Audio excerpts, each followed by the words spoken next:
चीन के साथ ईरान की इस डील ने बढ़ाई अमेरिका से लेकर सऊदी अरब की टेंशन। दुश्मनों के हर कदम पर होगी नज़र। ईरान अपनी खुफिया ताकत को बढ़ाने में लगा है। इसे लेकर ईरान ने अब चीन के साथ एक बड़ी डील की है। चीन की 2 सैटेलाइट कंपनियों की मदद से ईरान हाई रेजोल्यूशन तस्वीरें अंतरिक्ष से प्राप्त कर सकेगा। ईरान के पास इस ताकत का आना एक बड़ा खतरा बढ़ाने वाला है।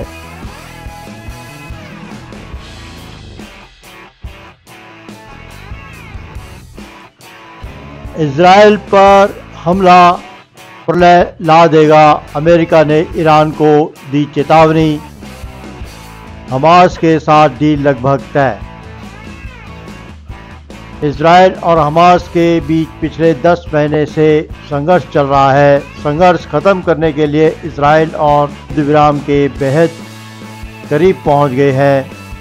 इस बीच एक अमेरिकी अधिकारी ने ईरान को चेतावनी देते हुए कहा है कि अगर इजराइल पर हमला किया तो इसका विनाशकारी परिणाम होगा।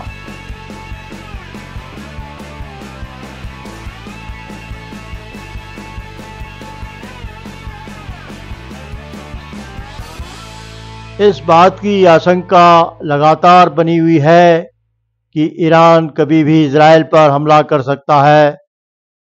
इसे लेकर अब अमेरिका के एक अधिकारी ने ईरान को विनाशकारी परिणाम की चेतावनी दी है। ईरान में हमास चीफ इस्माइल हानिया की मौत हो गई थी। ईरान का आरोप है कि हानिया की मौत में इजराइल का हाथ है। ईरान ने इसका बदला लेने की बात कही थी। अमेरिकी अधिकारी ने कहा इजराइल पर ईरान अगर हमला करता है तो इसके विनाशकारी परिणाम होंगे और यह गाजा युद्ध विराम की बातचीत को भी पटरी से उतार देगा।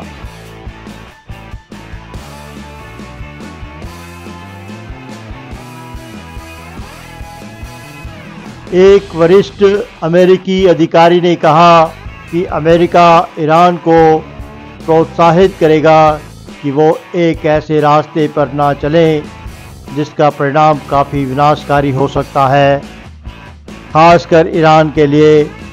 अधिकारी ने आगे कहा यह हमास था जो ईरान का एक प्रॉक्सी है जिसने 7 अक्टूबर को इस युद्ध की शुरुआत की थी। यह विडंबना होगी अगर ईरान कुछ ऐसा करता है जिससे युद्ध विराम और बंधक रिहाई की बातचीत पटरी से उतर जाए। हमें लगता है कि कई बहनों में से यह हमारे पास सबसे अच्छा मौका है।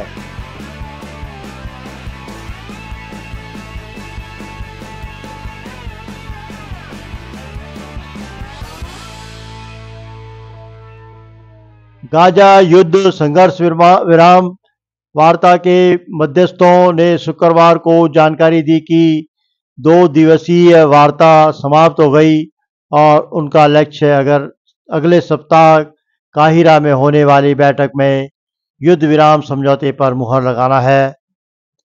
अमेरिका, मिस्र और कतर ने शुक्रवार को एक बयान में कहा कि वार्ता रचनात्मक थी, सकारात्मक माहौल में हुई।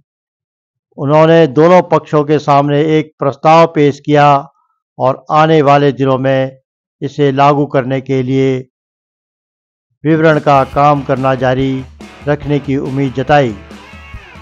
बयान के मुताबिक संघर्ष विराम वार्ता का यह नया दौर बृहस्पतिवार को शुरू हुआ और इसका उद्देश्य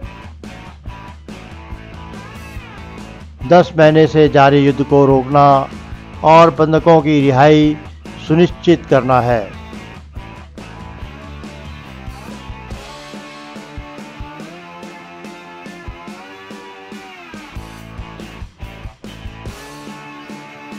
युद्ध विराम को लेकर बाइडेन को आशा।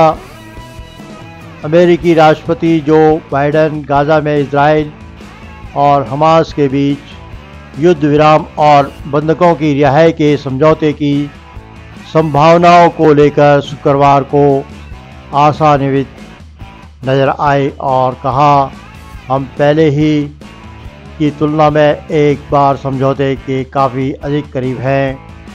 दोहा में 2 दिनों की वार्ता के बाद ओवल कार्यालय में पत्रकारों के बीच में बाइडेन ने कहा, मैं नकारात्मक टिप्पणी नहीं करना चाहता, लेकिन संघर्ष विराम 3 दिन पहले की तुलना में बहुत करीब है।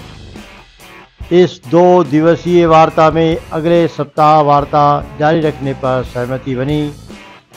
10 महीने से चल रहे युद्ध में यह पहली बार नहीं है कि बाइडेन के समझौते को लेकर आशा व्यक्त की हो।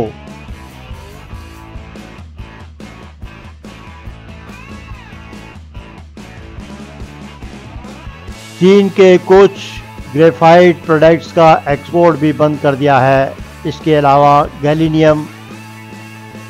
गैलियम एंड जर्मेनियम का एक्सपोर्ट भी बंद कर दिया है, जिनका सेमीकंडक्टर इंडस्ट्री में व्यापक इस्तेमाल होता है। बढ़ती डिमांड और टाइम सप्लाई के कारण इस साल एंटीमनी की कीमत रिकॉर्ड स्तर तक पहुंच गई है।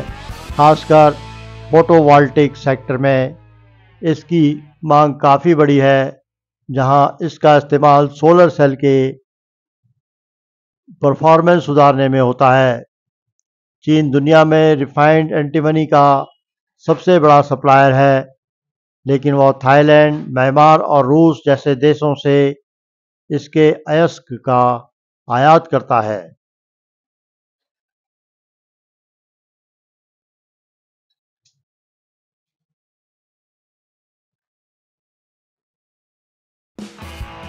अमेरिका और दूसरे देश क्रिस्टल मेटल्स की सप्लाई के लिए काफ़ी हद तक चीन पर निर्भर हैं। इन देशों ने अब चीन के विकल्प पर काम करना शुरू कर दिया है। मसलन अमेरिका में परपेटुआ रिसोर्सेज एंटीमनी और गोल्ड प्रोजेक्ट पर काम कर रही है। उसकी 2028 तक उत्पादन शुरू करने की योजना थी, लेकिन चीन की हरकत से उसे अब जल्दी से जल्दी यह काम करना होगा। पिछले साल से चीन कई क्रिस्टल मेटल्स की सप्लाई पर पाबंदी लगा चुका है। दिसंबर में चीन ने रेयर अर्थ मैग्नेट्स बनाने में काम आने वाली टेक्नोलॉजी के एक्सपोर्ट पर पाबंदी लगा दी थी। उससे पहले ही वह क्रिस्टल मटेरियल्स को एक्सट्रैक्ट और सेपरेट करने में काम आने वाले टेक्नोलॉजी के निर्यात पर बैन लगा चुका था। चीन ने कुछ ग्रेफाइट प्रोडक्ट्स का एक्सपोर्ट भी बंद कर दिया है। इसके अलावा गैलियम एंड जर्मेनियम का एक्सपोर्ट भी बंद कर दिया है, जिनका सेमीकंडक्टर इंडस्ट्री में व्यापक इस्तेमाल होता है। बढ़ती डिमांड और टाइट सप्लाई के कारण इस साल एंटीमनी की कीमत रिकॉर्ड स्तर पर पहुंच चुकी है।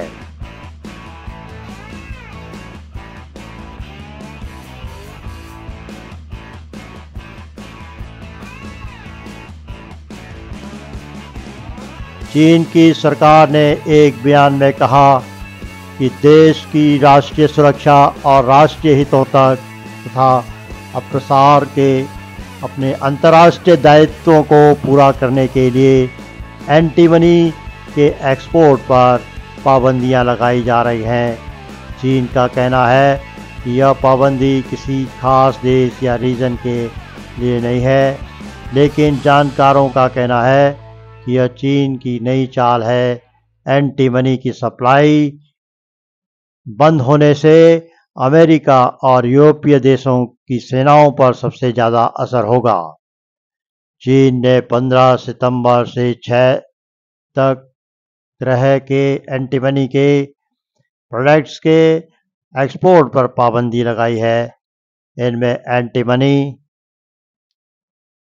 और antimony metals and antimony oxide शामिल है। साथ ही गोल्ड एंटीमनी, स्मेल्टिंग और सेपरेशन टेक्नोलॉजी के एक्सपोर्ट के लिए भी सरकार से अनुमति लेनी होगी।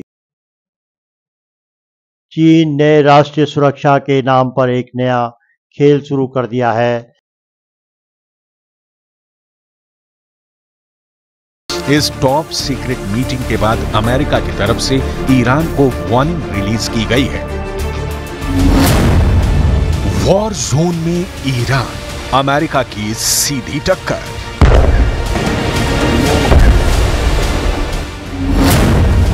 इजरायल पर हमला हुआ तो प्रलय लाएगा सुपर पावर।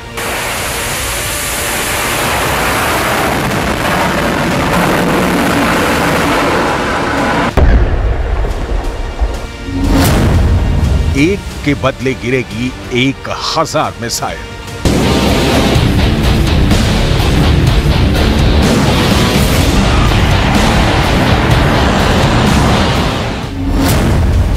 सिर्फ सुपर पावर में है एटम बम चलाने का दम।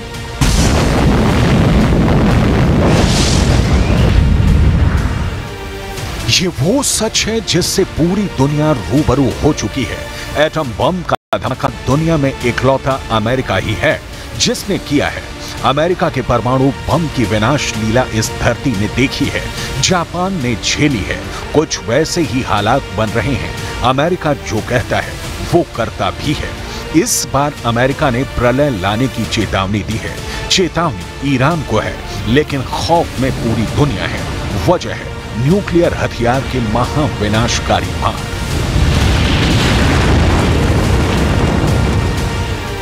अमेरिका इजरायल को बचाने के लिए ईरान को मिटाने की धमकी दे रहा है। हालांकि यह धमकी आधिकारिक नहीं, लेकिन अमेरिका के सीनियर ऑफिसर की तरफ से आई है। नाम उजागर न करने की शर्त पर अमेरिकी अधिकारी ने अमेरिका के उस वॉर प्लान का पर्दाफाश किया है जो ईरान के हमले के बाद शुरू होगा। एक वरिष्ठ अमेरिकी अधिकारी ने पश्चिमी मीडिया को बताया है कि अमेरिका चाहेगा कि ईरान ऐसे रास्ते पर ना चले जिसके परिणाम बहुत विनाशकारी हो सकते हैं। खासकर ईरान के लिए यह हमास था, जो ईरान का एक प्रॉक्सी है, जिसने 7 अक्टूबर को युद्ध की शुरुआत की थी। यह विडंबना होगी अगर ईरान कुछ ऐसा करता है जिससे युद्ध विराम और बंधक रिहाई की बातचीत पटरी से उतर जाए। हमें लगता है कि कई महीनों में यह हमारे पास सबसे अच्छा मौका है। अगर इजरायल पर हमला हुआ तो उसका विनाशकारी परिणाम होगा।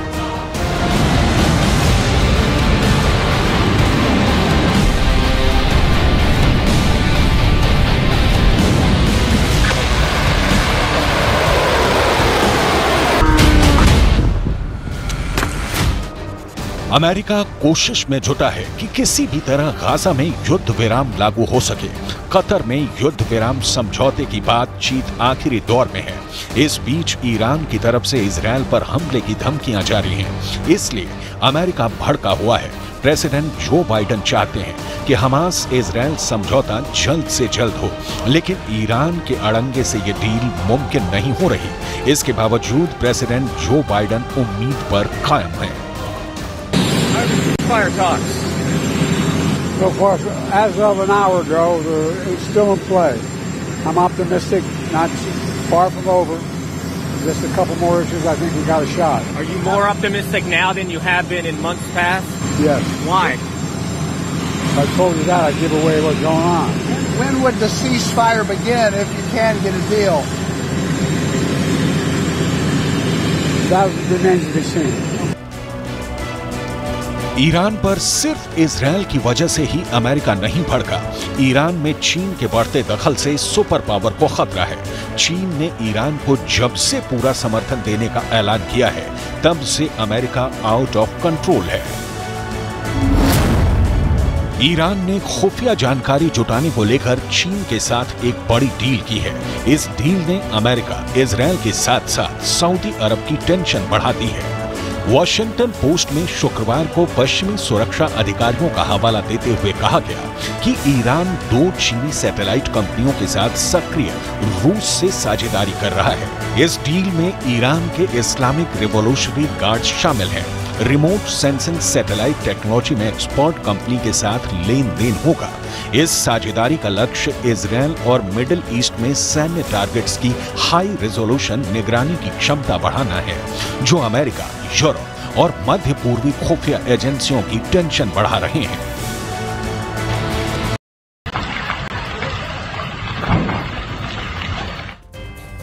और वहीं वेस्ट बैंक के जेनिन में इजराइल की तरफ से बड़े हमले को अंजाम दिया गया। कार पर हमले के बाद जोरदार धमाका हुआ। हमले में हमास के 2 बड़े कमांडर की मौत हो गई।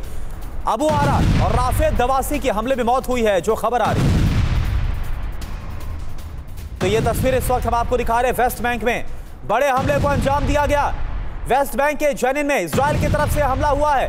कार पर हमला किया गया और उसके बाद खबर यह कि इस हमले में हमास के 2 बड़े कमांडर की मौत।